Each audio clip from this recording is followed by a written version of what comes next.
इन सोलरों का अगर मैं आपको बताऊं, सोलर 3 लाख के सोलर आए हैं, 3 लाख रुपए के सीधे सीधे, तकरीबन 3 लाख का सोलर का खर्चा है। उसके अलावा मैं आपको अगर इन्वर्टर जो आप देख रहे हैं, लॉन्ग लाइफ का इन्वर्टर है। लॉन्ग लाइफ का जो इन्वर्टर है वो 1,80,000 रुपए का इन्वर्टर आया है। उसके अलावा मैं ब्रेकर की बात करूं, जो ब्रेकर वगैरह इसमें लगते हैं वो 40,000 के तो ब्रेकर हैं।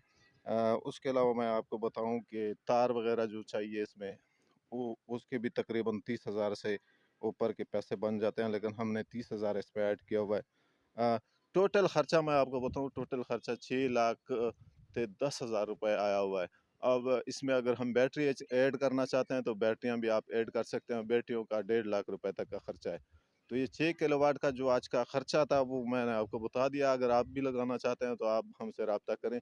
हमारा नंबर 0346929539। इस नंबर पे आप रब्ता करके हमसे सोलर इंस्टॉल भी करवा सकते हैं। अगर आप पूरा सिस्टम लगवाना चाहते हैं तो पूरा सिस्टम भी हम आपको लगा के देंगे। तो उम्मीद करता हूँ वो वीडियो आपको अच्छी लगी होगी। तो अल्लाह हाफिज़।